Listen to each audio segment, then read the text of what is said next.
पद रत्नाकर का पाठ, पद संख्या 275।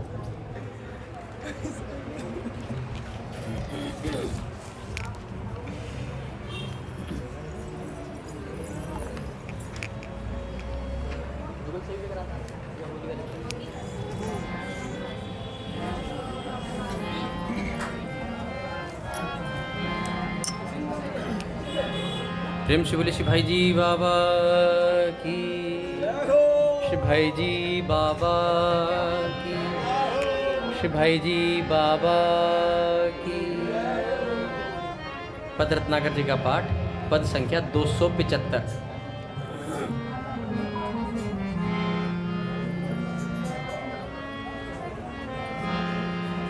दो करता किलोल प्रिया प्रीतम, दो कर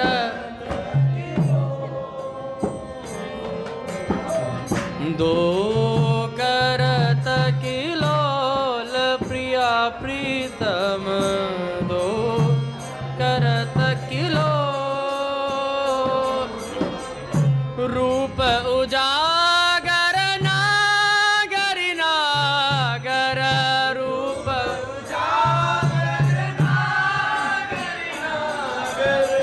रूप उजागर नागरि नागर,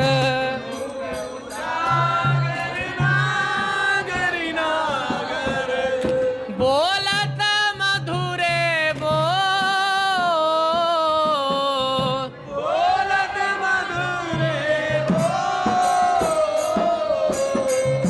दो करत किलोल प्रिया प्रीतम, दो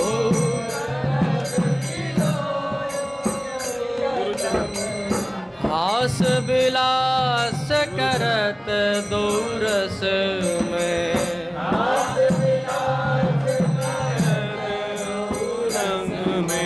हास विलास करत दो रस में, हास विलास करत दो रस में, प्रीति नाही है समा,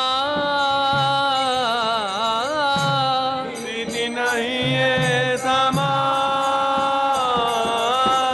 श्रमित हार नहीं मानत को, श्रमित हार नहीं मानत को, श्रमित हार नहीं मानत को, श्रमित हार नहीं मानत को, करत मधुर दौघा, करत मधुर दोघा, दो करत किलोल प्रिया प्रीतम, दो करत किलो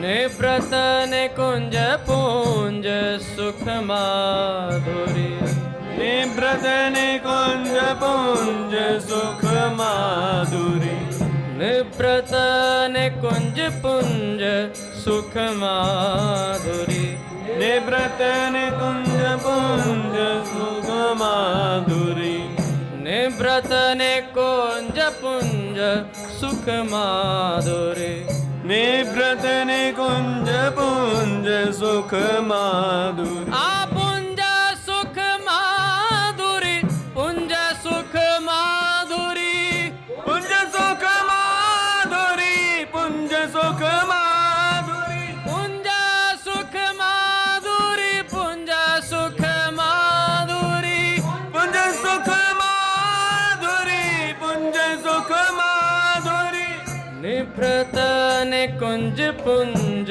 सुख माधुरी, निव्रत निकुंज पुंज सुख माधुरी, रस स्वामिनी रसरा,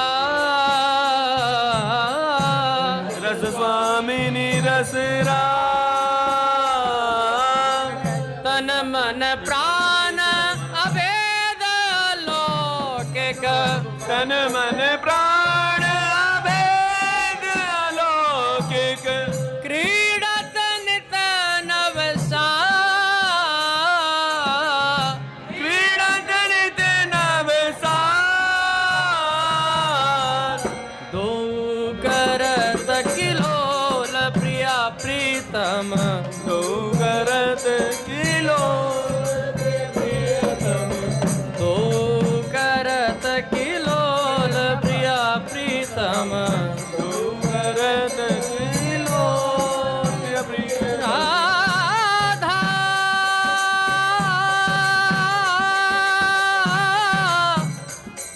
हे राधा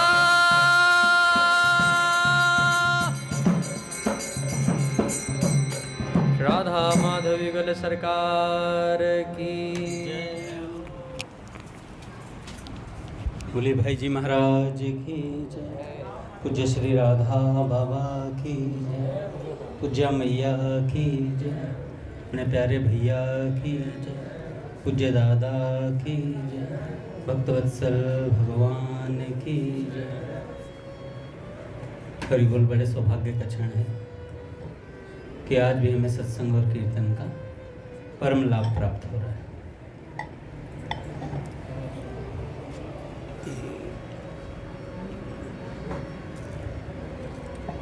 पहले कुछ संतों के विचार सुनते हैं, उसके बाद कोई भक्त चरित्र।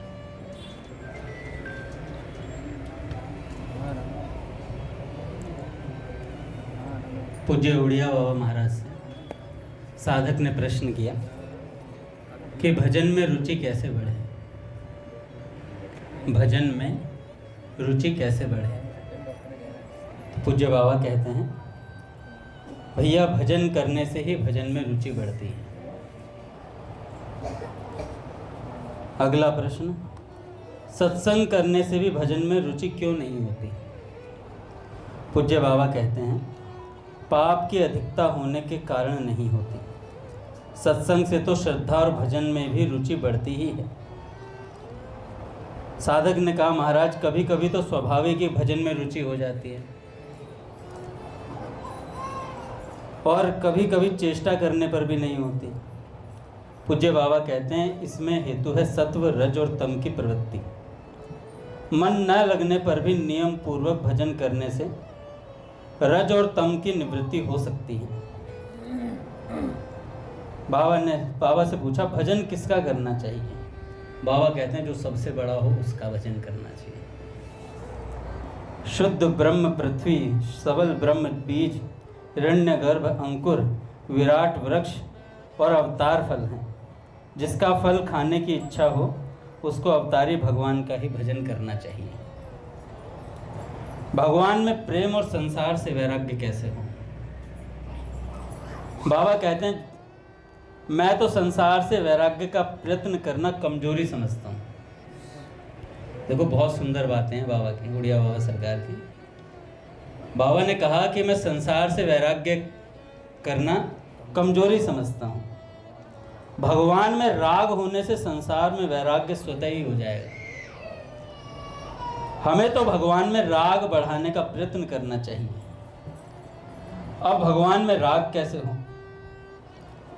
बाबा कहते हैं, भगवत चिंतन ही भगवान में राग होने का साधन है।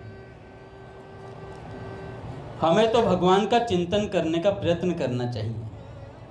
चिंतन कैसे किया जाए, भगवान के नाम का करें या रूप का करें।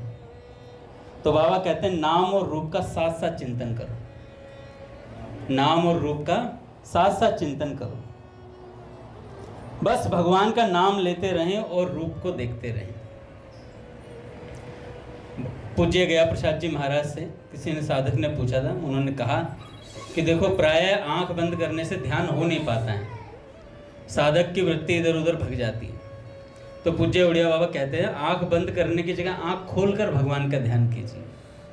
कहे जो चित्र सबसे आपको अच्छा लगता हो भगवान का, उस चित्र को अपने सामने रखें और उसे देखते हुए भगवान का नाम जप करें। उससे स्वतः मन लगेगा। और कैसे करना है, चरणों से शीर्ष तक जाना है। बिल्कुल फिर वहाँ से फिर नीचे की तरफ, फिर ऊपर, फिर ऐसे अपने मन को रूप में फंसाए रखो बस। क्योंकि आंख बंद करते ही तो हमें वो दृश्य याद आते हैं जो हमें सबसे प्यारे होते हैं। सच में देखिएगा, आपको आंख बंद करते ही वो दृश्य दिखाएंगे जहां आपकी सबसे ज्यादा रुचि होती है। काका बंद कर लो आंख। आंख बंद करते ही अगर अपने भगवान और गुरुदेव का चिंतन होता हो तो समझ लो आपकी आसक्ति है उनमें, और अगर नहीं होता हो तो सावधान हो जाना चाहिए।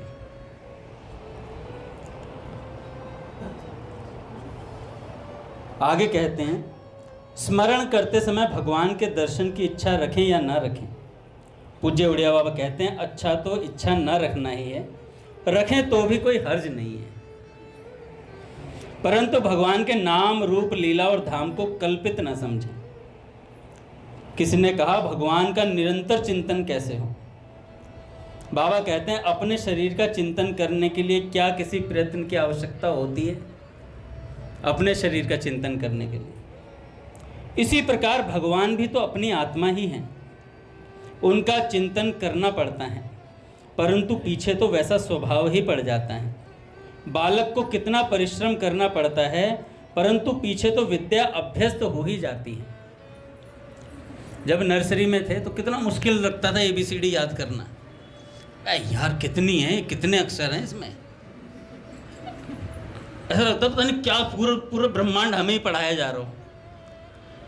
फिर सेकंड, ऐसे फर्स्ट में आते हैं, सेकंड में आते हैं, तो जो फर्स्ट वाली पढ़ाई होती है ना कितनी मुश्किल थी, सेकंड में आते हैं, फिर उसके बाद ऐसा फर्स्ट आसान हो गई है। ऐसे करते करते करते जब 12वीं तक पहुंचते हैं, ग्रेजुएशन कर लेते हैं, फिर लगता है भाई यार ये तो देखते ही याद हो जाती चीज़ें, और पहले पूरी किताब आंखें में सामने रखे रहते हैं तब भी याद नहीं होती थी।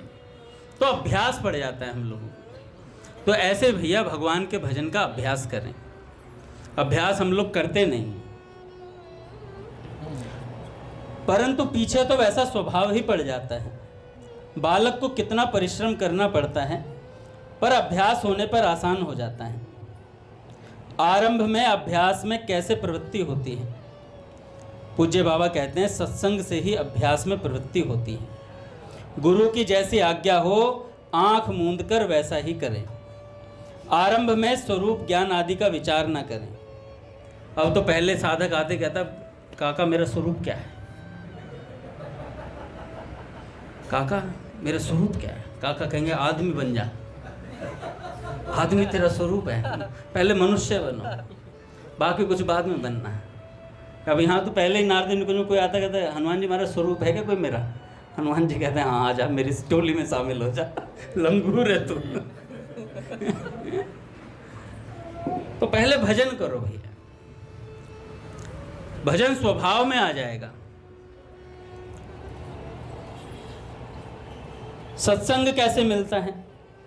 सत्संग की प्राप्ति पूर्व पुण्य से ही होती है। बाबा कहते हैं, संतों की कृपा से ही उनकी पहचान होती है। महात्माओं की कृपा तो सभी पर है, परंतु उनमें अनुराग हुए बिना उसकी पहचान और उसमें विश्वास नहीं होता। मुझे कानपुर के पास एक महात्मा मिले थे। उन्होंने एक दृष्टांत दिया था कि जिस प्रकार सूर्य सर्वत्र समान रूप से प्रकाश करता है, उसी प्रकार महात्माओं की कृपा भी सब पर समान रूप से रहती है, किंतु बादल का आवरण आ जाने से जैसे उस प्रकाश की उपलब्धि नहीं होती, वैसे ही मनुष्य के पापों के कारण उसे संत कृपा का अनुभव नहीं होता। साधक ने कहा, महाराज जी भगवान कैसे मिले? प्राय सबका यही प्रश्न है, मेरा भी यही प्रश्न है, भगवान कैसे मिले? तो पूज्य बाबा कहते हैं, अरे भगवान से कौन मिलना चाहता है? भगवान से मिलना कौन चाहता है? सब यही चाहते हैं कि स्त्री, पुत्र या धन मिल जाए। हर समय सांस सांस पर भगवान को याद करो, फिर देखो भगवान कैसे नहीं मिलते। पूज्य उड़िया बाबा कहते हैं, श्वास श्वास पर भगवान को याद करो, फिर देखो भगवान कैसे नहीं मिलते। जो कुछ गुरु बताए वही ठीक है, मन माना साकार या निराकार कुछ भी ठीक नहीं है।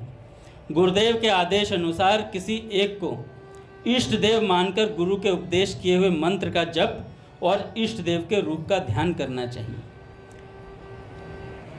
असल में बात यही होती है, उपाय बहुत है हमारे पास। पूज्य भैया से हर बार नया अनुष्ठान पूछ लेते हैं, भैया कौन सा अनुष्ठान करें। जो भैया ने 10 साल पहले बताया था वही लगातार करते रहो जब तक भगवान ना मिल जाए।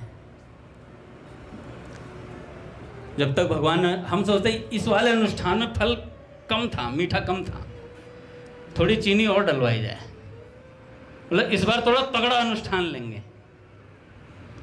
करने में तगड़ापन नहीं है, करने में तो भैया ने मुझे यहाँ वैष्णो देवी उसमें 9 दिन के जो नवरात्रि होते हैं अनुष्ठान करवाए यहाँ बैठा रहा मैं।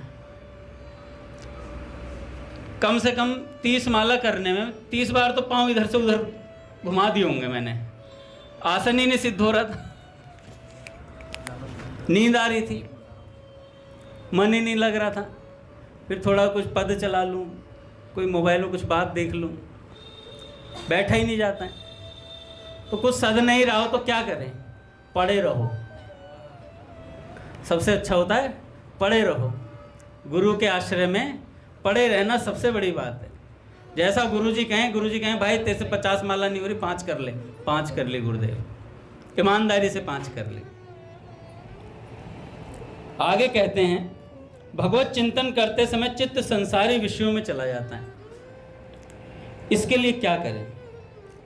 बाबा कहते हैं चिंतन करो, बस चिंतन करो, बार बार इसे उठा करके लाओ मन को। पूज्य राधा बाबा कहते हैं पहली बार जब आप ध्यान करने चलेंगे तो आपका मन आएगा ही नहीं, मन भागेगा। काका 10 बार मन भागा, 10 बार पकड़ करके लाए, 10 बार पकड़ करके लाए। तो अगली बार जब आप करने बैठोगे तो 10 में से 1 बार लगेगा मन भगवान के भजन में। फिर भगा मन, 20 बार भगा, 20 बार आप पकड़ करके लाए। बाबा कहते हैं ऐसे बार बार पकड़ करके लाना पड़ेगा। जिस दिन ये 100 बार के 100 बार अपने चिंतन में ठसाठस रह गया, उस दिन कमाल हो जाएगा। पर यह अभ्यास करने से होगा। भैया ने कहा ध्यान करो, और गहरा और गहरा, नहीं हो रहा भैया, छोड़ दिया। भैया कोई और उपाय है क्या सरल से सरल? भैया कहेंगे भाई तू बैठ जा, मैं कुछ भगवान को प्रकट करता हूँ, तेरे माथे पे हाथ ही रखवा दूंगा। ऐसा भी हो जाता है भैया, अगर विश्वास हो पूर्णतः गुरुदेव पर। विश्वास भी अध कचरा है। कल्याण सिंह थे, मुख्यमंत्री नहीं,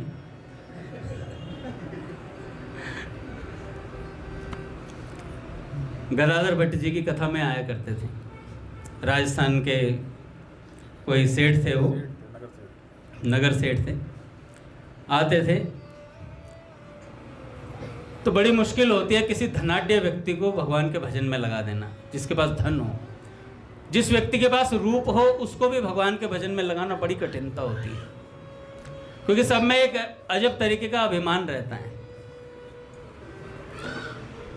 तो वो आए, सत्संग में बैठने लगे, धीरे धीरे सत्संग में रुचि बढ़ती चली गई। धीरे धीरे जहाँ कानों में सोने की बालियां पहनते तब तुलसी की आने लग गए, धीरे धीरे गले में तुलसी कंठी आ गई।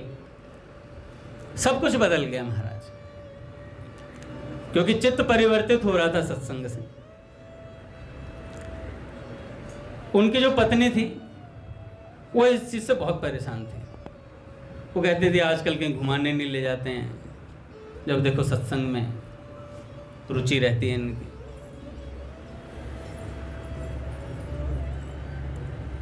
कहीं शॉपिंग नहीं करवा रहे हैं, कपड़े भी अच्छे नहीं खरीदवा रहे हैं मुझे। कल्याण सिंह ने कहा क्रेडिट कार्ड रख ले, जो मर्जी लेना हो ले, मुझे सत्संग में जान दे। हैं? तो वो बड़े परेशान हुई, और स्वाभाविक भी था।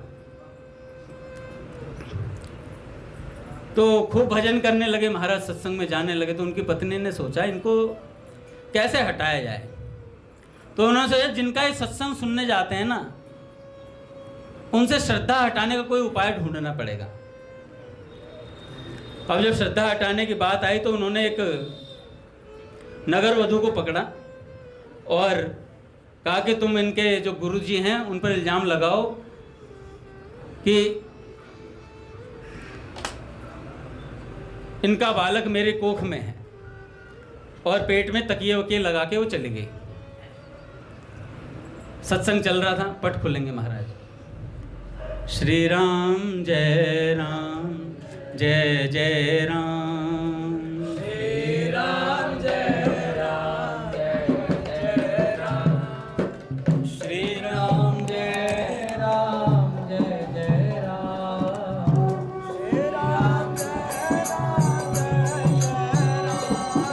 श्री राम जय राम जय राम, श्री राम जय राम जय जय राम, श्री राम जय राम जय जय राम, राम धुन लागी श्री राम धुन लागी, राम धुन लागी श्री राम धुन लागी, राम से राजा राम से त्यागी, राम से राजा राम से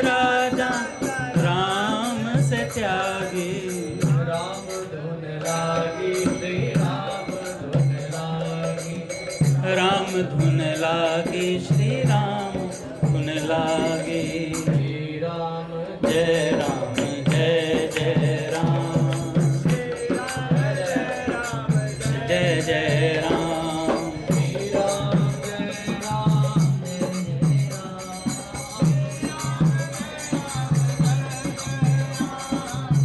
राम जय राम,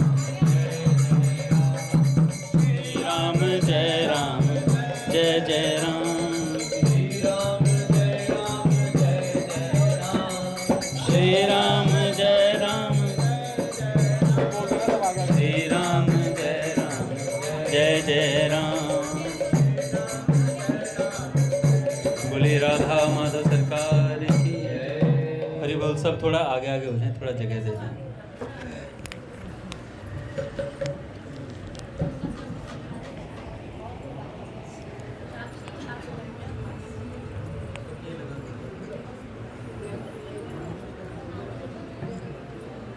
तो कल्याण सिंह जी को जो गुरु जी थे उन पर अश्रद्धा करवाने के लिए उनकी पत्नी ने षड्यंत्र रचा।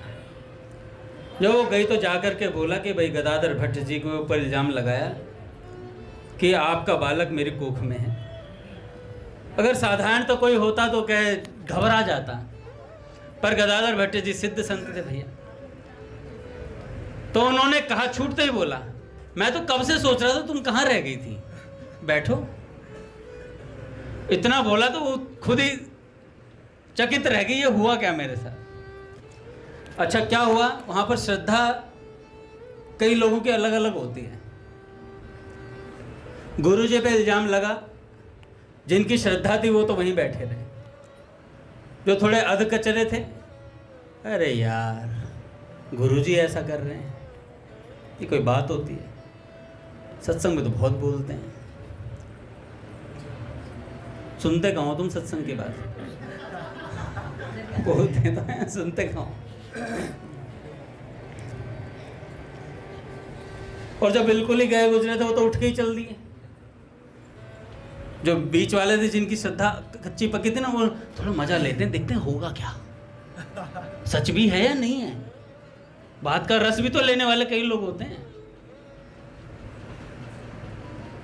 कुछ उठ के चल दिए, कह रहे भाई गुरु जी खराब है। एक आगे महात्मा बैठे हुए थे, राधा वल्लभ दास जी महाराज, 6 साढ़े 6 फीट की उनकी हाइट थी। उन्होंने जब ये दृश्य देखा तो उनको बड़ा क्रोध आया। उन्होंने कहा इसे इधर लाओ कोने में, उस लेडीज को। एक लठ रखा था उनके पास, पास जाके बोले कि ऐसा कमर पे दूंगा, सच सच बता किसने भेजा तुझे। तो कह रही ये जो सेठ है ना, इनकी पत्नी पीछे खड़ी है दुबकी हुई। ये जो सेठ है इनकी पत्नी पीछे खड़ी है दुबकी, उसने भेजा है। इतनी बात बोली तो सेठ जी ने देखा पीछे की तरफ,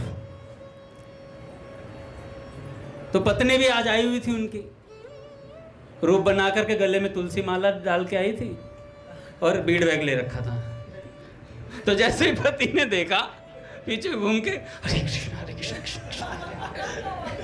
भाई कल्याण सिंह जी ने तलवार निकाली, कह रहे आज इसका गला उतारूंगा, आज इसे भगवान के दर्शन करा के छोड़ूंगा। महाराज तलवार लेकर दौड़े। गदाधर भट्ट जी ने रोक लिया कल्याण सिंह जी को। आधे कह रहे जान दो। गदाधर भट्ट जी ने रोक लिया। उन्होंने कहा देखो कल्याण, सत्संग तुमने सुना है, उसने नहीं सुना है, और तुम्हें क्रोध आ रहा है, ये गलत बात है। बैठो यहाँ, तलवार को अपने म्यान में वापस डालो और बैठकर सत्संग सुनो। तो भैया जो श्रद्धा होती है ना, बड़ी मुश्किल से आती है। श्रद्धा हो जाए अपने गुरुजन पर, सारा जो खेल है ना वो इसी बात का चल रहा है। जिस दिन हमारे गुरुजनों पर हमें पूरी श्रद्धा हो जाएगी, उस दिन हमें पूछना नहीं पड़ेगा कि हमें भगवत प्राप्ति कब होगी। अच्छा, एक और शौक है बाबा हनुमान जी महाराज, महात्माओं के पास जाते हैं, फोटो तो छोड़ो, अब तो रील बनती पूरी। मान लो गिरधारी कोई उच्च कोटि का दिव्य महात्मा है, वैसे मानना नहीं है, मान लो इनके दर्शन के लिए गए हम। मैं गिरधर से कह रहा हूँ, गिरधर मेरा ना थोड़ा माइग्रेन का दर्द रहता है, कुछ है क्या उपाय? काका काका कहेंगे राजा वाले ढाबे पे चलो। सारे उपाय हैं, वही हो जाएगा।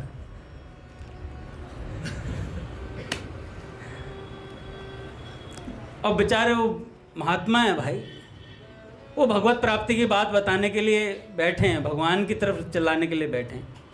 अगर वो चला करके कुछ कहें कि भाई स्वयं बता दें भाई तुम्हारी ये पीड़ा है, कोई निवारण बताएं, तो बहुत अलग बात है। लेकिन जा करके उनका समय व्यर्थ करना बड़ा अजीब सा होता है। देखो अपने गुरुजी से आप कुछ भी पूछ सकते हो, अपने, क्योंकि दूध अपनी ही माँ पिलाती है, ठीक है। अब आप किसी और महात्मा के पास गए, वहाँ पर आपके साथ पूरा परिवार है भाई। अब वहाँ जाकर ये मत पूछो कि सिर दर्द कैसे ठीक हो, आँख में कौन सी दवाई डालूं। मैं तो कहूँगा दृष्टि डाल पतंजलि वाली, पता चलेगा तुझे आँख ठीक कैसे होती है।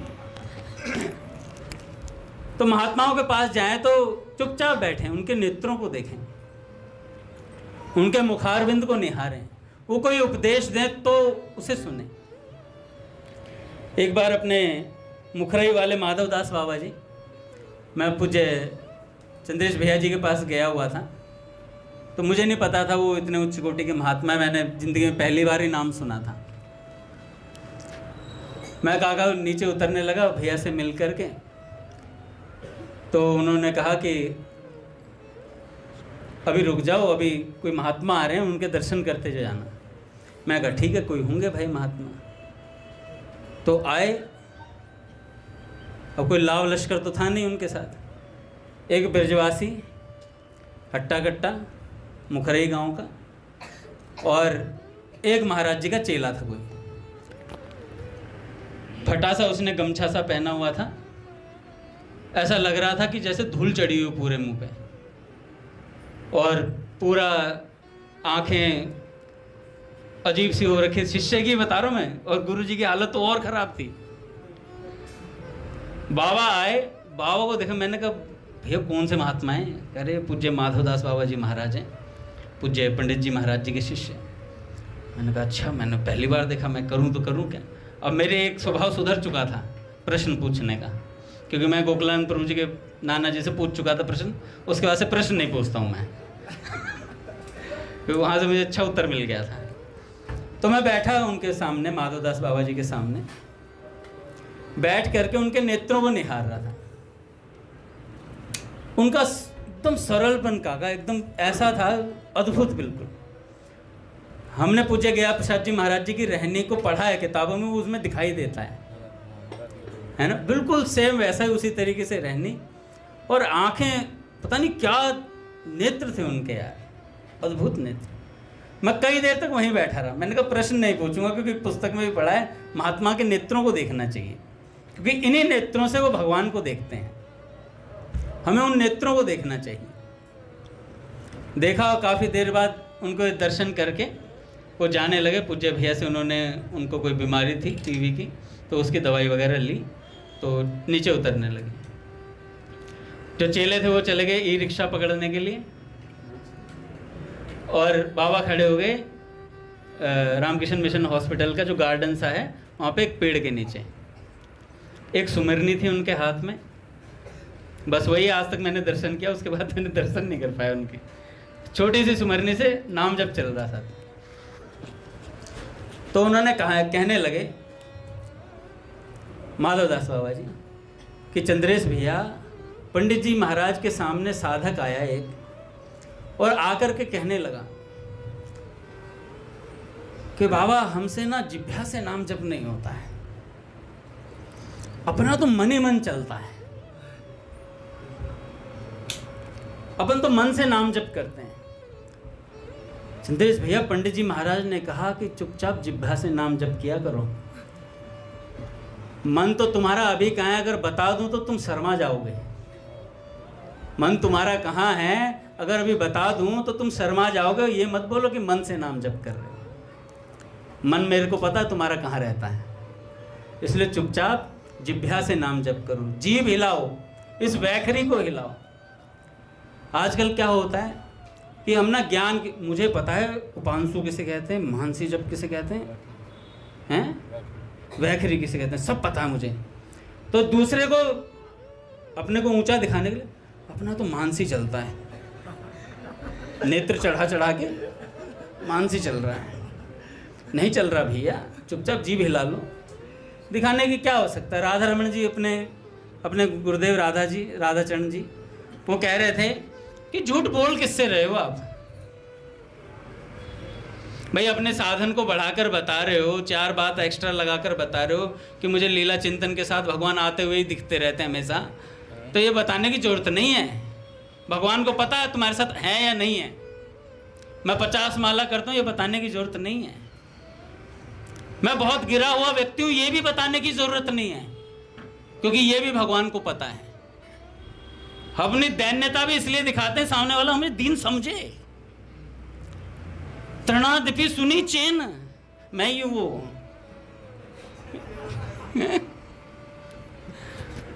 अरे क्यों दिखाना भैया, सहज रहो, सरल रहो,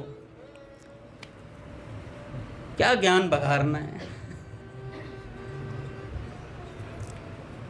पूज्य दादा को प्रणाम। तो पूज्य बाबा कहते हैं बस चिंतन करते रहो भगवान का, नाम रूप लीला धाम चिंतन करते करते जब सच्ची आसक्ति भगवान में हो जाएगी तो इधर उधर मन कभी जाएगा ही नहीं आपका। चिंतन करेंगे तो फिर भगवान के सिवा कुछ सुहाएगा नहीं। कहा भी है तिन खान पान नहीं भावे है, नहीं कोमल बसन सुहावे है, तिन विषय भोग सब खारा है, हरि आशिक का मग न्यारा है। तो भैया खान पान भाता नहीं है। अच्छा ऐसा है, सामने आता तो खाए नहीं क्या फिर? भाई सामने आ गया प्रसाद तो नहीं जी, मैं तो सबसे वैराग्य ले रखा है, और फिर कह रहा है यार उठा के ना ले जाए कहीं, सच में उठा के ना ले जाए। तो अब नहीं खा के भी खा गए उसे, नहीं पाकर भी पा गए उसे। मिल गया तो पा लिया, नहीं मिला तो उसकी कोई स्पृहा नहीं है मन के अंदर। अब एसी मिल गया तो ठीक है, नहीं मिला तो पंखे में भी सो गई। इसे ही तो कहेंगे सरलता, सहजता, कि किसी चीज के प्रति आसक्ति नहीं है हमारी। पूज्य अपने मुरारी बापूजी महाराज कह रहे थे, कह रहे कि वैराग्य का मतलब ये नहीं कि वस्तु सामने आए और आप उसे कह हटा हटा हटा उसे दिखाने के लिए 4 लोगों को, मन में रह गई पर वो वस्तु। इसलिए सरल बने महाराज। पूज्य बाबा से किसी ने पूछा भजन ध्यान में निद्रा बहुत आती है, इसे दूर करने का क्या उपाय है? निद्रा आने का मुख्य कारण है भजन में आपकी आसक्ति नहीं है। अगर भजन में आपकी आसक्ति है तो नींद आ नहीं सकती। इसलिए भजन में आसक्ति करें। जब ध्यान करते हुए नींद आने लगे तो ध्यान छोड़कर पाठ करो। पाठ में नींद आए तो भगवान की कोई वार्ता सुनो। वार्ता में नींद आए तो उसके बाद भाई चलते फिरते नाम जप करो, पानी छिड़को मुंह पे, पर हम ये करते ही नहीं। अरे आ गई तो यार, वो कौन से थे जो अजगर करे न चाकरी, कह गए सबके दाता। अजगर बनना पड़ेगा, भजन नहीं करोगे तो। कौन बोलते हैं? मैं नहीं बोल रहा, स्वामी राम सुखदास जी महाराज बोलते हैं। अगर यहां आसक्ति रह गई, धन में आसक्ति रह गई, तो अजगर बनना पड़ेगा भाई। तो इसलिए यहां रहते रहते भगवान में आसक्ति करनी। भगवान में आसक्ति का उपाय है, एक रानी थी, उसकी भगवान की कथा में बहुत आसक्ति थी।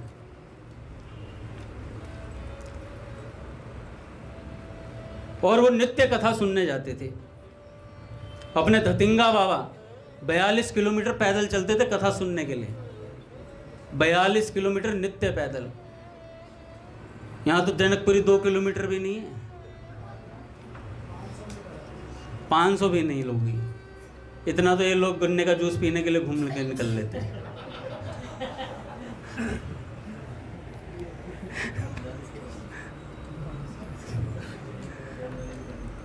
तो भैया 42 किलोमीटर तो बहुत हो जाता है। तो धतिंगा बाबा जाते थे सत्संग सुनने के लिए, जबकि सिद्ध थे स्वयं। एक बार जमुना जी में कूद गए, सबने सोचा धतिंगा दारी को मर गई हो, पल्ली पार निकल गए तैर करके अंदर ही अंदर, किसी को पता नहीं चला, अंदर ही अंदर पार निकल गए। ऐसे अद्भुत महात्मा थे। तो माता जी कथा में आ सकती थी। एक दिन क्या हुआ, जो वक्ता थे वो कभी भी ना उन माता जी के सामने भावुक बात नहीं बताते थे भगवान की, क्योंकि वो जानते थे कि ये इतनी भावुक है कि अगर भगवान के प्रति कोई दुखद बात बता दी तो ये अपने प्राण त्याग देगी, ये अपने प्राण त्याग देगी। तो नित्य कथा सुनती, नित्य और महाराज जी भी विषय ऐसे रखते थे जिससे इसको दुख ना हो, पीड़ा ना हो, इसे कुछ, या आराम से भगवान की कथा सुन करके जाए। एक दिन क्या हुआ, माता जी बीमार पड़ी, तो उन्होंने क्या किया, अपने पोते को कथा सुनने के लिए भेज दिया। अच्छा, बाय चांस उस दिन क्या हो गया, जो कथावाचक थे उनकी भी तबीयत खराब हो गई, उन्होंने भी अपने लड़के को कथा वाचने के लिए भेज दिया। अब वह उधर सत्संग शुरू हुआ और आज भगवान की ऊखल बंधन वाली जो लीला है वो उन्होंने कथा में सुनाई। और जब सुनाई तो वो जो पोता था वो कथा सुन के गया, और उसमें भगवान रोते हैं, भगवान को बांधती है यशोदा मैया। पूज्य भाई जी कथा में उसमें सुनाते हैं, पूज्य भाई जी के द्वारा सुनाई है। उसमें भगवान के सखा बहुत हंसते हैं। जब श्री कृष्ण को बांधा जा रहा होता है तो सब सखा कहते हैं आ जाए ऊंट पहाड़ के नीचे, बहुत बोले। तो भगवान को बंधते हुए देखते बहुत हंसी मजाक उड़ाते हैं। और जब वो 2 वृक्ष प्रकट होते हैं, कौन से थे, यमलार्जुन, तो 2 प्रकट होते हैं ना, तो तुरंत जो सखाओं में सबसे छोटा वाला था, तेरी कौन सी भाषा में बात कर रहे हैं, भाई जी बताते हैं। भाई जी की वाणी को भी सुनोगे ना तो भाई जी बहुत हंसी में सुनाते हैं, वैसे कौन सी भाषा का प्रयोग कर रहे हैं लोग। सबसे छोटा सखा बोलता है तो मनसुखा कहता है हमें आती है भाषा, कौन सी भाषा है, सब जानते हैं, और ध्यान से लगा के सुनता है, ये कह रहा है, अच्छा ठीक है। तो सारी बात सुन करके कहता है मुझे सब पता चल गया, मैं नंद बाबा को बता दूंगा क्या बातचीत है। नंद बाबा आते हैं, सामने से देख रहे होते हैं, तो भैया उखल से तो भगवान रो रहे होते हैं। तो जैसे ही रोते हुए देखते हैं तो नंद बाबा के प्राण से निकलने को हो जाते हैं, बहुत प्यार करते हैं श्री कृष्ण से। तो आते ही देखते हैं कि भगवान रो रहे हैं, तो क्रोधित होते हैं नंद बाबा। जैसे ही क्रोधित होते हैं तो गुस्से में कहते हैं किसने रुलाया मेरे लल्ला को। तो इतने में कहते हैं उसकी आज मैं खूब डांट लगाऊंगा, छोड़ूंगा नहीं उसे। इतने में मनसुखा कहता है यशोदा मैया ने, कहते कोई बात नहीं, अपने बालक को डांट सके, मेहर है, डांट सके अपने बालक को। तो तुरंत बदल गए। भाई जी कहते हैं देखो खौफ देखो। तो उखल बंधन लीला उन्होंने सुनाई कथावाचक जी ने, उनके सुपुत्र ने। और जब वो उखल बंधन लीला सुनाई तो उसमें भगवान को बांधने की लीला और भगवान के रोदन का वर्णन आया उसमें। तो जब वो घर गया, घर जाकर उसकी दादी ने पूछा कि बेटा आज कथा में क्या हुआ, सत्संग में क्या हुआ। अच्छा कभी सत्संग छूट जाए यहाँ से, कभी यहाँ से छूट जाए सत्संग तो क्या हो, हम पूछते हैं कि कल क्या हुआ, नहीं पूछते। अरे हो गया होगा, क्या हो, भगवान की कुछ बात तो ही होगी, ठीक है ना। हमें सब आता है काका, सुना हुआ है सब, सुना हुआ तो सब है भाई, क्योंकि हम ईश्वर अंश जीव अविनाशी हैं। भगवान के अंश है तो हमें सभी पता है, अंशी से अंश अलग थोड़े ही है। फिर क्या जरूरत है माला करने की, क्या जरूरत है सत्संग सुनने की। ये मनुष्य जीवन केवल भगवान की प्राप्ति के लिए मिला है भैया, ये बात मान लो। भजन करना ही है, करना पड़ेगा। आज नहीं करोगे तो अंत समय में लोग कहेंगे राम नाम सत्य है, सबकी यही गत्य है। फिर तुम्हारा मुर्दा भी उठ नहीं पाएगा। पहले क्यों नहीं बताया? पर हमारे लिए कहा जाएगा राम नाम सत्य है, सबकी यही गत्य है। हम ये भी नहीं कह पाएंगे पहले बताया नहीं, हमें तो सब पता था, फिर भी नहीं भजन कर पाए। तो उन माता जी ने काका जाकर ही सुना और उन्होंने पूरी लीला सुनाई पोते ने कि आज ऐसे ऐसे उखल बंधन लीला हुई, भगवान रो रहे थे। जैसे ही उन्होंने सुना भगवान रो रहे थे, भगवान को कष्ट हुआ और तत्काल महाराज प्राण त्याग दिए कि कृष्ण दाम बांधे सुने ते ही क्षण निकसे प्राण। तुरंत प्राण निकल गए, इतनी भगवान में आसक्ति थी। दादा भैया आ रहे हैं? तो ते ही क्षण निकसे प्राण, तत्काल प्राण निकल गए। तो ऐसी भगवान में आसक्ति होने का क्या उपाय है? ऐसी आसक्ति भगवान में हो जाए तो इसका क्या उपाय है? इसका उपाय है हम भगवान के गुणानुवादों को नित्य प्रति भाव से सुने। जितना सुनेंगे उतना और असर होगा।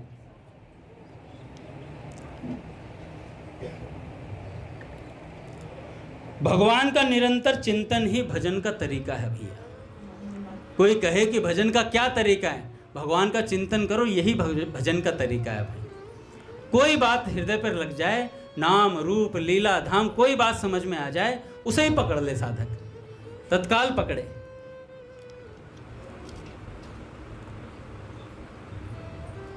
स्वामी जी महाराज एक कथा सुनाते हैं। उसमें एक डाकुओं का गिरोह था, डाकुओं का गिरोह था। वो चोरी करते थे। तो चोरी करने गए तो उन्हें पता लगा कि फलानी जगह कोई माता का मंदिर है, काली माँ का, और वहाँ पर माता की मूर्ति पर बहुत सारे गहने हैं सोने के। तो उन्होंने वो सोने के गहने चुराने का पूरा बंदोबस्त किया और चल पड़े महाराज। घोड़े चले, घोड़े लेकर के डाकू निकले तुगड़ तुगड़, और चले तो वहां पहुंचे और महाराज मूर्ति पे से पूरी मूर्ति उठा ली, काली माँ की पूरी मूर्ति उठा ली और लेकर के पहुंच गए महाराज। अपने अड्डे पर पहुंचे और वहां जाकर के माँ की मूर्ति को पधराया। तो जो सरदार था उसने कहा देखो भाई है तो माँ ही, तो सबसे पहले माँ से थोड़ी प्रार्थना करी जाए कि माँ हम आपके गहनों को लेंगे, आपस में बांटेंगे, तो आप कृपा करें हम पर।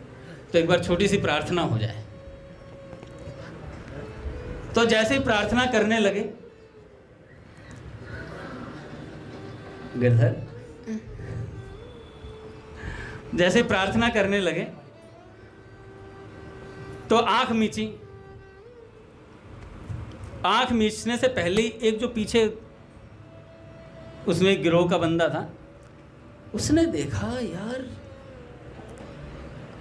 ये माँ की कुछ परछाई सी नजर आ रही है। अच्छा परछाई में कौन था? जैसे उन्होंने आंख बंद करी थी ना, तो वहाँ पर माँ की मूर्ति की जगह जो इंस्पेक्टर थी ना, वो काली माँ का स्वरूप बना करके वही गहने पहन के खड़ी हो गई थी। तो उन्होंने देखा कि यह माँ की परछाई है। पूज्य भैया आगे महाराज। श्री राम जय राम जय जय राम।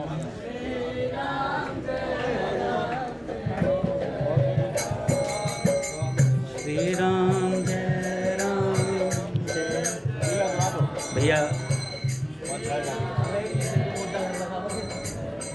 वो स्वामी जी महाराज ने सुनाए थे भैया कि माँ की मूर्ति के गहने चुराने के लिए जाते हैं डाकू लोग। तो स्वामी राम सुखदास जी महाराज, तो वो डाकू चुराने के लिए जाते हैं, तो माँ की मूर्ति ले आते हैं और आंख बंद करके प्रार्थना करने लगते हैं। इतने में वहाँ की जो इंस्पेक्टर थी वो काली माँ का स्वरूप धारण करके वहाँ खड़ी हो जाती है। तो जो पीछे से एक डाकू था उसने कहा कि सरदार सरदार मेरी एक बात सुनो। सरदार ने कहा भाई क्या बात होगी, प्रार्थना भी अधूरी छुड़वा दी तूने, ऐसी क्या बात बताएगा। तो उसने कहा सरदार, जो भगवान होते हैं ना, जो देवता होते हैं, उनकी परछाई नहीं होती और इसकी परछाई है। तो उसने पूछा तुझे कैसे पता है। कह रहे जब मूर्ति लेने जा रहे थे ना, रास्ते में सत्संग चल रहा था, एक जगह पंडाल था, तो मैंने वहाँ पानी पीने के लिए उतरा, तो वहाँ पर सत्संग की एक बात कान में पड़ गई कि देवताओं की परछाई नहीं होती, तो मुझे इसलिए पता है। तो उन्होंने तत्काल, सरदार ने उनको पकड़ा, तो इतने में सारे पुलिस वालों ने घेर लिया। तो इंस्पेक्टर ने बोला कि तुम्हें सत्संग की एक बात ने बचा लिया, सोचो पूरा सत्संग सुन लेते तो क्या हो जाता तुम्हारे साथ। तो भैया ये कथा थी स्वामी जी महाराज ने बताई।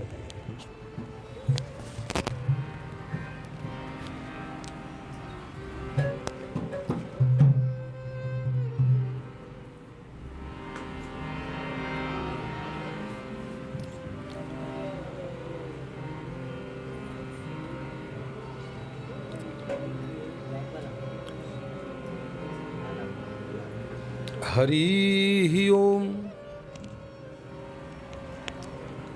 अज्ञानतिमिरन्धस्य ज्ञानाञ्जनशलाकया चक्षुरुन्मीलितं येन तस्मै श्रीगुरुवे नमः। अध्यात्मगति तत्वज्ञं ज्ञानशक्तिं जितेन्द्रियं ऋजुं यथार्थवक्तारं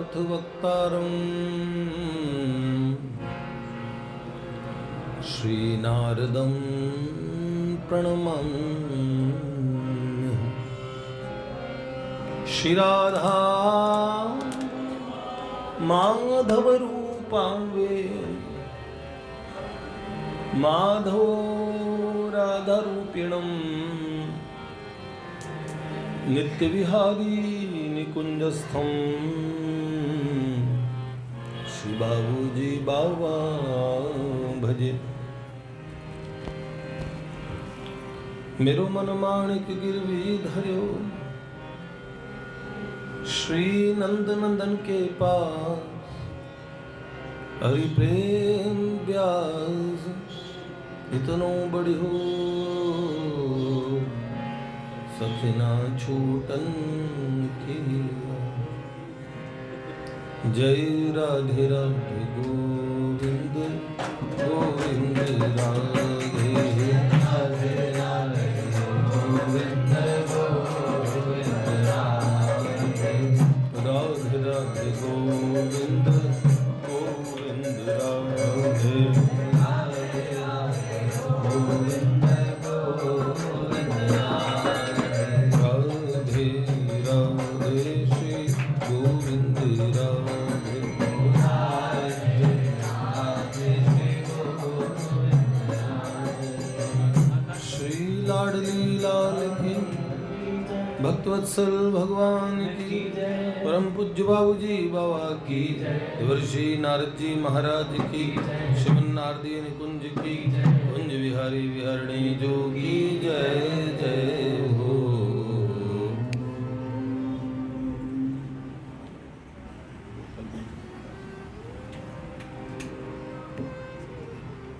माधव प्यारे की, प्राण हमारे की, नैनन तारे की, बंसी वारे की, प्रभामयी सरकार की, करुणामयी सरकार की, बोल बरसाने वाली की।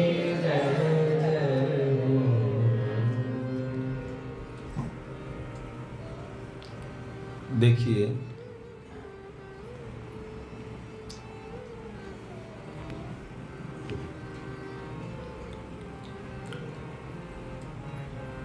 सत्संग की महिमा में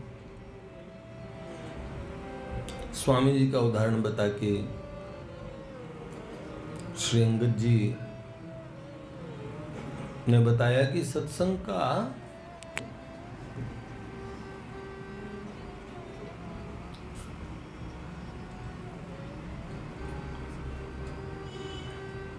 तुलयाम लवे नापि ना स्वर्गम ना पुनर्भवम भगवत संगी संगस्य मर्त्यानाम किमुताशिष।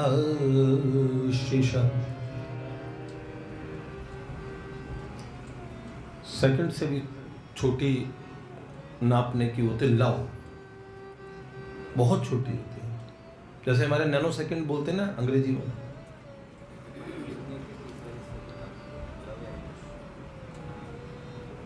निमेश तो उसका पता नहीं और भी आगे का हिस्सा होता है। निमेश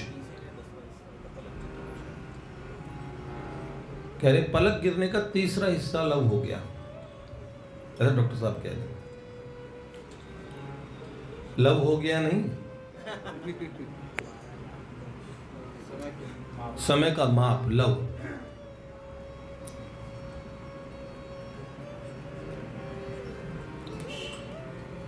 तुलियाम लवीन आपी न स्वर्गम न पुनर्भवम। इतनी सी देर का भगवत संगी संगस्य, इतनी देर का भगवत संगियों का संग हो जाए, इतनी सी देर का मर्त्या नाम की मुताशिश है।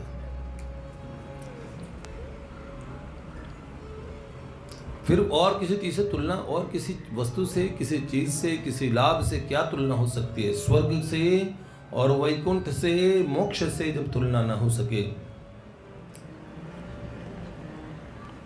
सत्संग की आधी घड़ी सुमिरन बरस 50।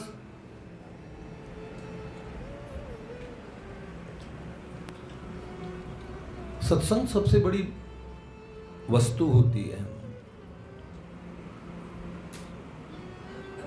खैर थोड़ी सी देर के सत्संग से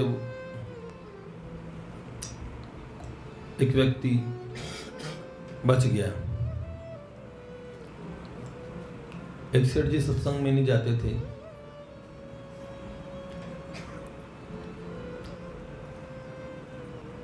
घर वालों ने, पत्नी ने बहुत जिद की सत्संग में जाइए। पत्नी को प्रेम करते थे, तुम्हारी जिद पे जा रहा हूं, अगर ठीक नहीं लगा तो दोबारा नहीं जाऊंगा फिर कभी। अच्छा आप जाइए। तो पिंटू के पापा सेठ जी सत्संग में गए। वहां के जानी माने सेठ थे।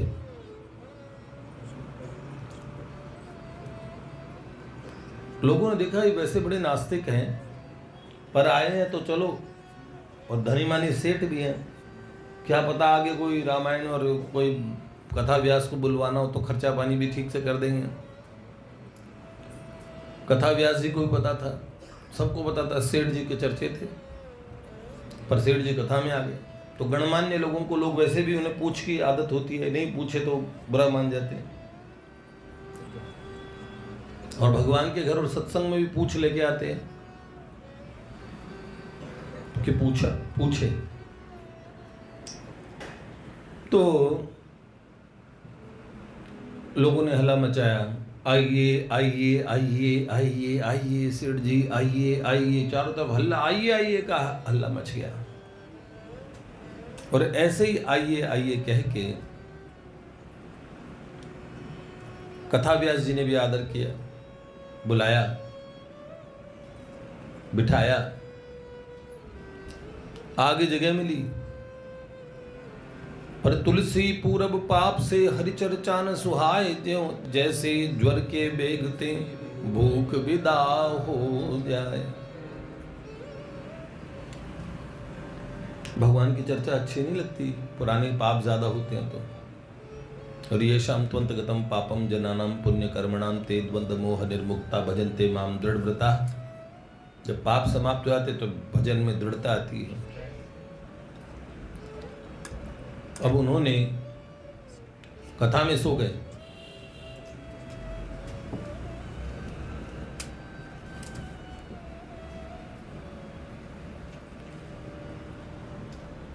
नींद आ गई। लोगों ने आइए आइए आइए का हल्ला किया, फिर दोबारा कहा बैठिए बैठिए बैठिए। सेठ जी बैठ गए। बस इससे आगे कुछ सुन नहीं पाए। बैठ के थोड़ी देर इधर उधर देखा, फिर ऊँग के सो गए। समझ तो कुछ आ नहीं रहा था। उन्होंने दो ही चीज सुनी थी, आइए बैठिए। सारी कथा समाप्त हो गई, उठे नहीं। सारे सत्संगी चले गए, महाराज जी भी चले गए। दरी समेटने वाला इंतजार कर रहा था और आँख खोल के देखा सब गए। हाँ, तो बोला अच्छा। बोले सेठ जी जाइए।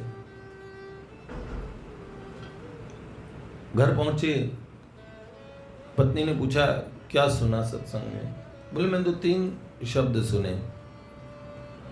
यही होता है कि सत्संग? आइए आइए आइए बैठिए बैठिए बैठिए, फिर क्या जाइए जाइए जाइए। पत्नी ने कहा कि अगर अब आगे बोलूं तो फिर दोबारा जाएंगे नहीं। उन्होंने बोला हाँ, सत्संग की कोई बात भी मंत्र होती है, अब इसे मंत्र के समान मानना। इसमें भी कोई भगवान का गोपनीय रहस्य है। सत्संग कभी वेस्ट जाता नहीं। आप सत्संग के लिए यहाँ से गए, इसलिए ये मंत्र है। बोले मंत्र क्या होता है? बोले तो उसे बार बार रटा जाता है, तो क्या मैं इसे रटूं? हाँ, जब दूसरा मंत्र मिलेगा दूसरा रटना। आज आपका मन है तो आप यही रट लीजिए। दिन में सो लिए थे, रात में नींद नहीं आ रही थी, लेटे लेटे सोचा कि देखते हैं इस मंत्र का क्या कमाल है। तो मंत्र का कमाल तो जब के पता लगता है। तो बोले जा रहे थे आइए आइए आइए आइए आइए, बैठिए बैठिए बैठिए बैठिए, जाइए जाइए जाइए, ऐसे। इत्तेफाकन वो सोए हुए थे, एक चोर घर में घुस चुका था और सेठ जी के निजी कक्ष में जैसे आया छुप के। तो सेठ जी क्या कह रहे हैं? आइए आइए आइए आइए। चोर चौकन्ना हो गया। फिर सेठ जी ने कहा बैठिए बैठिए। अरे बाप रे, बड़ा डरपोक चोर था। भागने की जैसे कोशिश करने लगा। सेठ जी ने कहा जाइए जाइए जाइए। उसे लगा सेठ ने देख लिया है, कल मैं फंस जाऊंगा, मुझे पकड़वा देंगे। सेठ जी के मोहल्ले का ही था, चोरी चकारी करता था। पहले घर में जो कुछ चुरा के लाया था वो पोटली थी उसके पास। लगा कि सेठ जी के घर में भी चुरा लूं। सेठ जी के पैरों में पड़ गया, सेठ जी क्षमा कर दो। सेठ जी ने बल्ब वगैरह जला के देखा।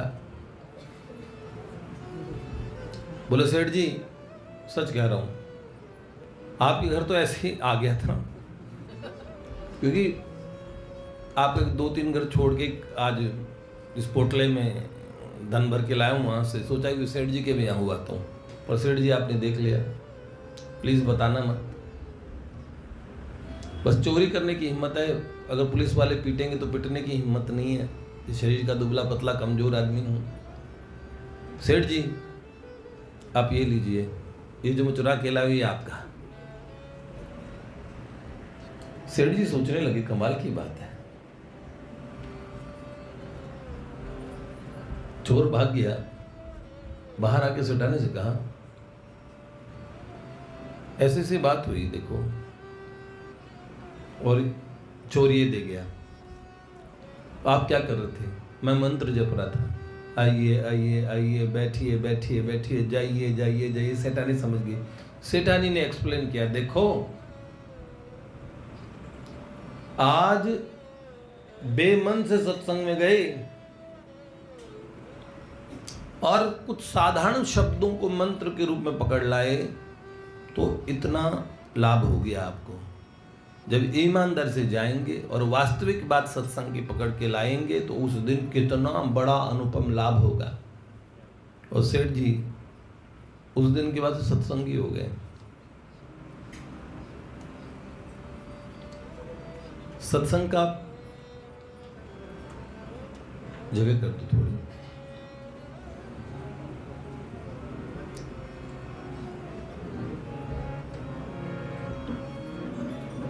जय जय श्री राधे श्री लाडली लाल की। कृष्ण प्रिय आप लो भैया, इनसे लो।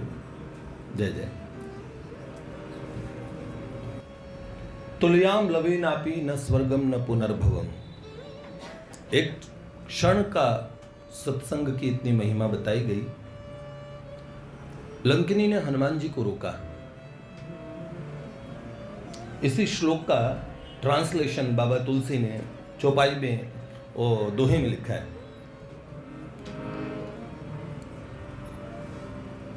जब हनुमान जी को रोका, उन्होंने कहा कि मेरी परमिशन के बिना अंदर कैसे जा रहे हो, और चोर की तरह जा रहे हो। पकड़ लिया। हनुमान जी ने कहा,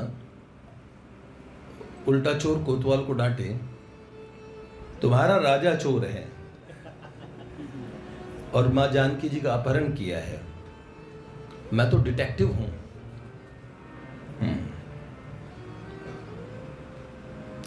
समझ में लंकिनी को सही से नहीं आ रहा था, क्योंकि नाम ही उसका लंकिनी था।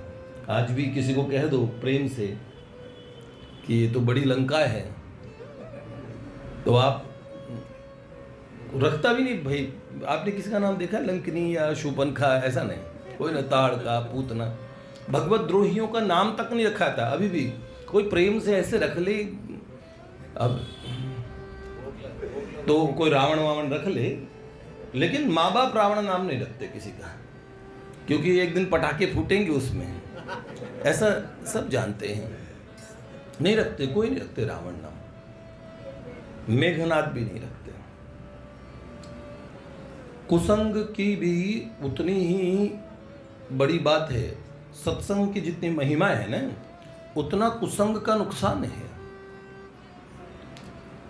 लंकिनी समझ नहीं पा रही थी, तो हनुमान जी ने मुट्ठी का एक महाकपि हनी, रुधिर बमत धरनी मन ढनी।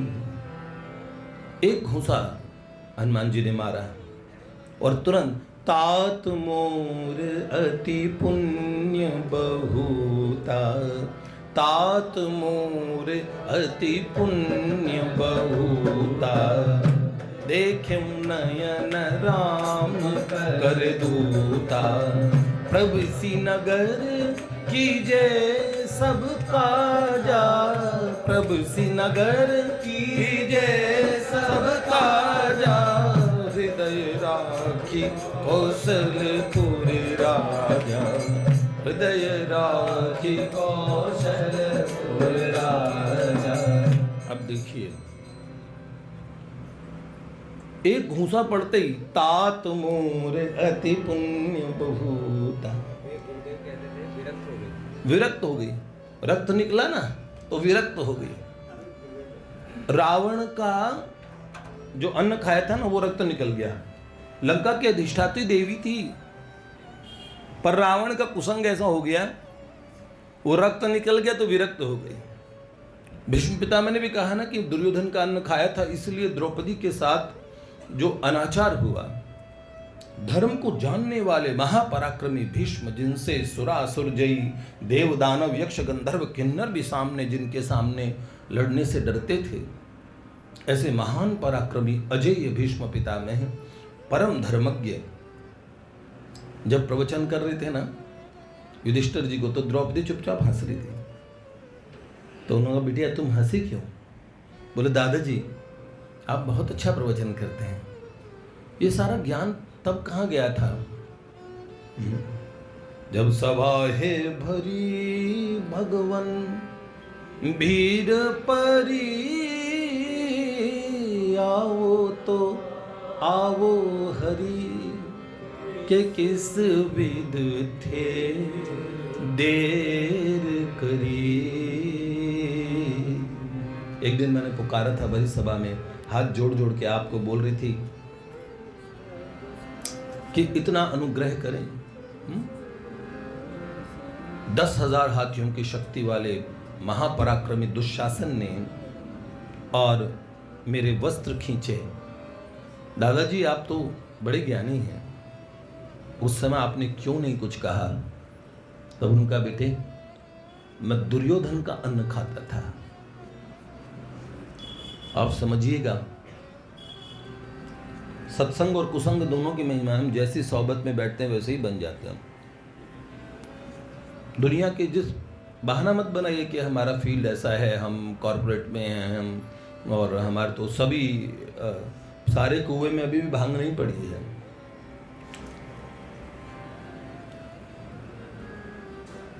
जो जिस फील्ड में हैं वहां बुरे से बुरे और अच्छे से अच्छे लोग मिल जाएंगे, है कि नहीं है?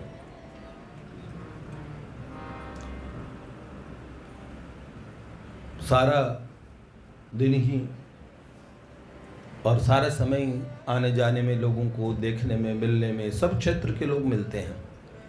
एक से एक सज्जन लोग मिलते हैं, एक से एक दुर्जन भी मिलते हैं। पता है कि कोई बहाना नहीं,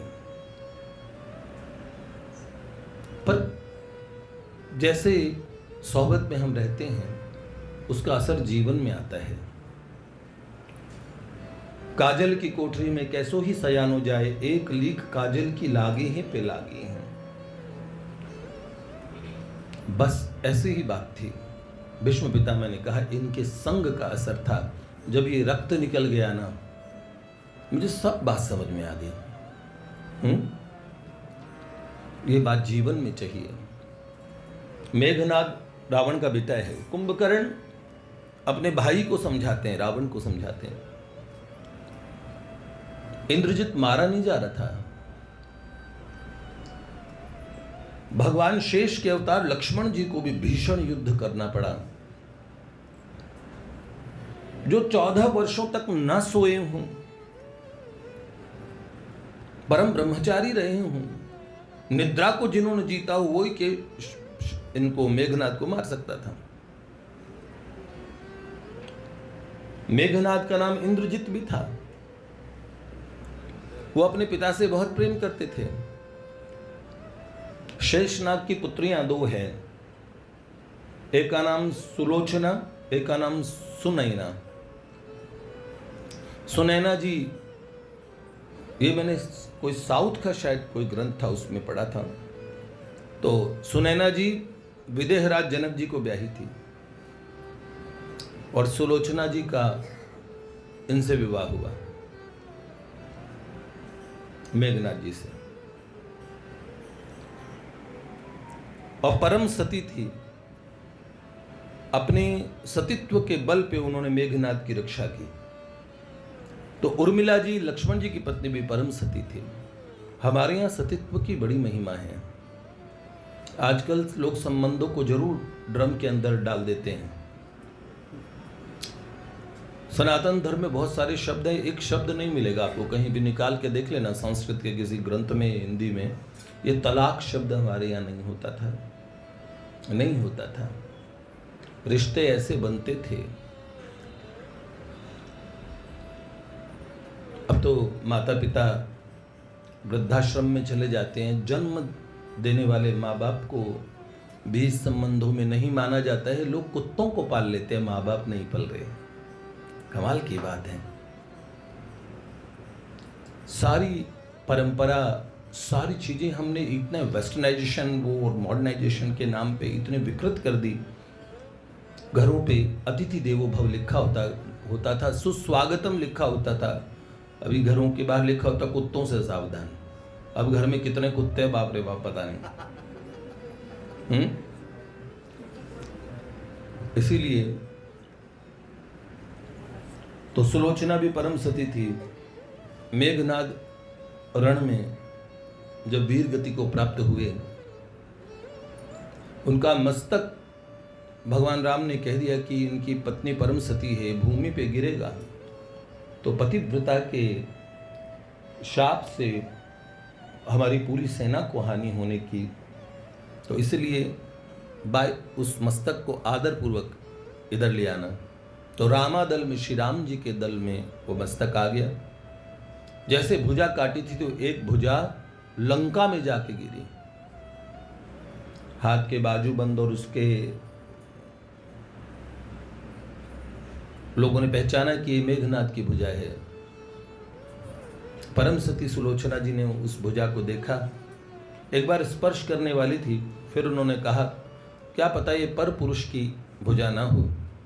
तो उन्होंने कहा अगर मेरे पातिव्रत्य में बल है, सतीत्व में बल है, और दैव विधान, ये अनंत ब्रह्मांड एक दैवीय शक्ति, एक दिव्य आध्यात्मिक शक्ति चलाती है, वो शक्ति मेरे भीतर की ईमानदारी को देख के अगर मुझ पर प्रसन्न है, मैं सच में सती हूँ, अपने पति से ही प्रेम करती हूँ, तो ये मृत भुजा ये प्रमाण दे लिख के कि ये मेरे पति की ही भुजा है, नहीं मैं स्पर्श नहीं करूंगी।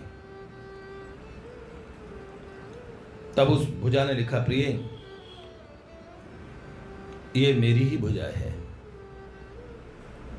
मैं रणखेत रहा और श्री सुमित्रानंदन महापराक्रमी श्री लक्ष्मण जी के हाथों वीर गति को प्राप्त हुआ हूं।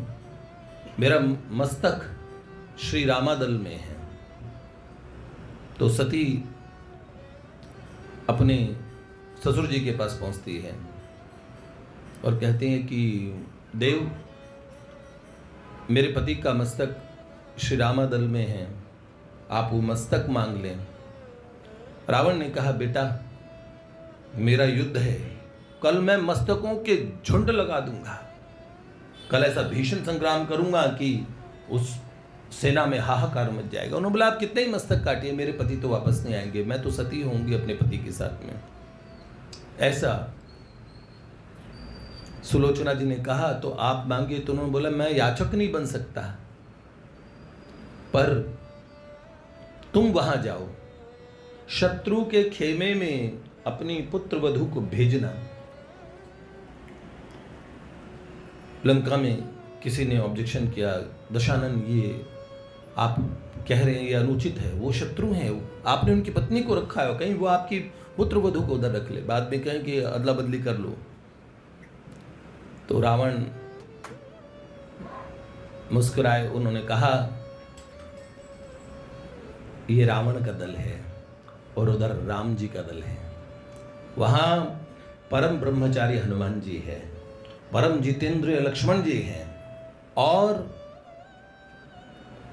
परम पुरुषोत्तम मर्यादाओं और धर्म रामो विग्रहवान धर्म, राम चलते फिरते धर्म है, एक भी क्रिया उनकी ऐसी नहीं होती। बैरी हु राम बड़ाई करही, शत्रु भी राम जी की बड़ाई करते हैं। तो उन्होंने कहा बिटिया वहां जाओ, तुम सुरक्षित आओगे कि राम जी के दल में कभी किसी को किसी जननी सम देखा ही पर नारी, जाओ। तब सुलोचना जी जाती है और कहा कि राघवेंद्र का जो खेमा है, मैं श्री अवधेश कुमार से उनके दर्शन करना चाहती हूँ और उनसे याचना करना चाहती हूँ। विभीषण जी वगैरह सब ने और श्री राम जी को सूचना दी। भगवान ने सती को बड़ा आदर दिया और तब उन्होंने कहा कि देव मेरे पति का मस्तक आपके दल में है और मुझे सती होना, उनका अंतिम संस्कार करना है, उनके अंतिम संस्कार में मैं सती होंगी, तो मस्तक आप दीजिए। तो राम जी ने कहा देवी आपको ज्ञात कैसे हुआ? तो उन्होंने बोला उस भुजा ने मुझे लिख के बताया। तो सुग्रीव जी हंसने लगे। उन्होंने कहा जातस्य ही ध्रुवो मृत्यु और ध्रुवम जन्म मृतस्य च। मौत हो जाती है फिर उसमें कुछ चेतना नहीं रहती। हमने पुराणों में शास्त्रों में पढ़ा है, जिंदगी भर देखा, इतने लोग मरे हुए कोई नहीं, वो निकल गया हंस। जो निकल जाता है फिर उसके बाद में कोई वापस नहीं आता। तो ये कह रही भुजा ने लिख के दिया तो एक मस्तक भी हंसेगा फिर इसके हिसाब से। तो राम जी ने बोला वानर राज आपको ऐसा नहीं कहना चाहिए, पातिव्रत्य की महिमा आप नहीं जानते। तब सती सुलोचना जी ने कहा कि अपने पतिदेव से कि हे जीवन धन, संसार में जिन लोगों ने जो महिमा देखी होती है उनका उसमें विश्वास होता है। अगर पातिव्रत्य की महिमा में इन सब का विश्वास हो तो मैं आपसे एक विनय करती हूं कि आप का मस्तक हंस जाए। तभी मेघनाद ने जोर जोर से अट्टहास किया और सुलोचना जी ने, भगवान राम जी ने खूब आशीर्वाद दिया और सती हुई सुलोचना जी। सुलोचना जी जाने लगी तो लक्ष्मण जी की तरफ मुड़ के उन्होंने एक बात कही थी कि देव आप ये ना समझना कि मेरे पति को आपने हरा दिया। मेरे महापराक्रमी पति जैसे आप विलक्षण हैं वैसे वो भी बड़े विलक्षण हैं। बचपन में ही उन्होंने देवराज इंद्र को हराया है जो पराक्रम के स्वरूप माने जाते हैं। बंदी बना लिया था सभी देवताओं को। तो उन्होंने बोला कि वो आपसे हार गया, आपको ऐसा लगता है? नहीं, ये दो पतिव्रताओं की लड़ाई थी। मैं अपने पति के पीछे थी, आपके पीछे भी महापतिव्रता आपकी पत्नी उर्मिला। आप 14 वर्ष से सोए नहीं है तो उन्होंने भी दिया देख देख के रातें निकाली है। उनका जीवन वो सीता की बहन है उर्मिला, परम सती उर्मिला। उन्होंने बोला कि यहां मैं उनसे पराजित हो गई, पातिव्रत्य में मेरे कोई कमी नहीं रही, पर एक जगह हमारा खेमा डाउन हो गया कि एक महासती जिनका नाम जानकी था, भगवती विदेह राजनंदिनी जगदम्बा जानकी, श्री राम जी की भार्या, उनको जिस व्यक्ति ने हरा उसके घर का अन्न खाते थे, उसका दुसंग था और उसकी रक्षा में लड़ रहे थे। यहां मेघनाद का पाला और यहां हम अधर्म के पक्ष में थे, आप धर्म की लड़ाई लड़ते थे। तो जीवन में सत्संग की बड़ी महिमा है और कुसंग का भी ध्यान रखना चाहिए। इसलिए जाइए न जहां तहां संगति कुसंगति में, कायर के संग शूर भागी हैं पे भागी हैं। घर बसो घर में बैराग कहां, काम क्रोध माया मोह लागी हैं पे लागी हैं। फूलन के संग बसे फूलन की बास होत, कामिनी के संग काम जागी हैं पे जागी हैं। काजल की कोठरी में कैसो ही सयानो जाए, एक लीक काजल की लागी है पे लागी है। श्री लाडली लाल की, भक्तवत्सल भगवान की। कोई सूचना है?